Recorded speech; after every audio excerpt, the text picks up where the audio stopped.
നമസ്കാരം. ദക്ഷിണ കാശിയിലെ മറ്റൊരു എപ്പിസോഡിലേക്ക് എല്ലാവർക്കും സ്വാഗതം. ഇന്ന് നമ്മൾ കൊട്ടിയൂർ വൈശാഖ മഹോത്സവം എങ്ങനെയാണ് നടക്കുന്നതെന്നും വൈശാഖ മഹോത്സവത്തിലെ പ്രധാനപ്പെട്ട ദിവസങ്ങൾ ഏതൊക്കെയാണെന്നും പരിശോധിച്ച് നോക്കാം. കൊട്ടിയൂർ വൈശാഖ മഹോത്സവവുമായിട്ട് ബന്ധപ്പെട്ട് പലതരത്തിലുള്ള ഐതിഹ്യ കഥകൾ നിലനിൽക്കുന്നുണ്ട്. അതിൽ ഏറ്റവും പ്രധാനപ്പെട്ട കഥ എന്ന് പറയുന്നത് പരശുരാമനാൽ കൽപ്പിതമാണ് കൊട്ടിയൂരുള്ള വൈശാഖ മഹോത്സവം എന്ന് പറയപ്പെടുന്നുണ്ട്. പരശുരാമനും കലിയുമായിട്ടുള്ളൊരു സംവാദവുമായി ബന്ധപ്പെട്ട ഐതിഹ്യ കഥയാണ് ഇതിന് പിന്നിലുള്ളത്.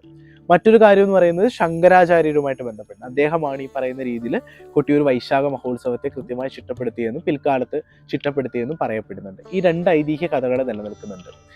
എന്ത് തന്നെയായാലും കൊട്ടിയൂർ വൈശാഖ മഹോത്സവം എന്ന് പറയുന്നത് ഇടവ മാസത്തിലെ വിശാഖം നക്ഷത്രത്തിലാണ് ആരംഭിക്കുന്നത്.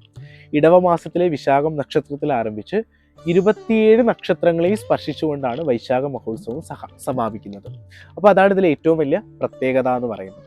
ഇതിൻ്റെ ചടങ്ങുകൾ ആരംഭിക്കുക കൃത്യം ഒരു മാസം മുന്നെയാണ്. അതായത് മേടമാസത്തിലെ വിശാഖം നക്ഷത്രത്തിൽ തന്നെ നാള് കുറിക്കലും അതിനുശേഷം കുറച്ച് നാളുകൾക്ക് ശേഷം നീരെഴുന്നള്ളത്ത് പോലുള്ള ചടങ്ങുകൾ നടക്കുന്നുണ്ട്. ശരിക്കും 2026 ഇടവ മാസത്തിലെ വിശാഖം നക്ഷത്രം വരുന്നത് മെയ് മാസം 30 അന്നാണ് കൊട്ടിയൂർ ഭണ്ഡാരം എഴുന്നള്ളത്ത് നടക്കുക. ഇതിൻ്റെ തൊട്ട് തലേ ദിവസം, അതായത് മെയ് മാസം 29 കൊട്ടിയൂർ നെയ്യാട്ടം നടക്കുക.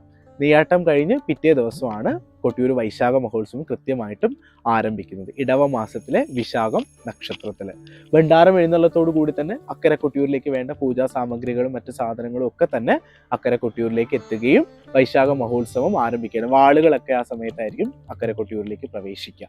അതോടുകൂടിയാണ് കൊട്ടിയൂരിൽ വൈശാഖ മഹോത്സവം ആരംഭിക്കുന്നത്. അതിനുശേഷം പ്രധാനപ്പെട്ട അടുത്ത ചടങ്ങ് എന്ന് പറയുന്നത് തിരുവോണം ആരാധനയാണ്.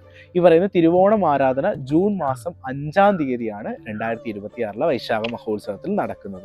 ജൂൺ മാസം 5 തിരുവോണം ആരാധന. അതിനുശേഷമുള്ള പ്രത്യേക ചടങ്ങ് എന്ന് പറയുന്നത് ജൂൺ മാസം 7 ഇളനീർ വെയ്പ്പാണ്. ഇളനീർ വെയ്പ്പ് കൊട്ടിയൂരുമായിട്ട് ബന്ധപ്പെട്ട് ഏറ്റവും പ്രധാനപ്പെട്ട ചടങ്ങാണ്. നമ്മൾ അതിൻ്റെ ഐതിഹ്യം പറഞ്ഞ സമയത്തെല്ലാം അത് പറഞ്ഞു പോയതാണ്. 7 ഇളനീർ വെയ്പ്പ്, ജൂൺ മാസം 8 ഇളനീരാട്ടം. നമ്മൾ സമർപ്പിക്കുന്ന ഇളനീർ ഭഗവാൻ അഭിഷേകം ചെയ്യുന്ന ചടങ്ങ് 8 ഇതാണ് ആ പ്രാരംഭഘട്ടത്തിലുള്ള പ്രധാനപ്പെട്ട പൂജകളും ചടങ്ങുകളും. അടുത്ത മറ്റ് ചടങ്ങുകൾ നമ്മൾ നെക്സ്റ്റ് വീഡിയോയിൽ ഉണ്ടായിരിക്കും. Thank you. നന്ദി, നമസ്കാരം.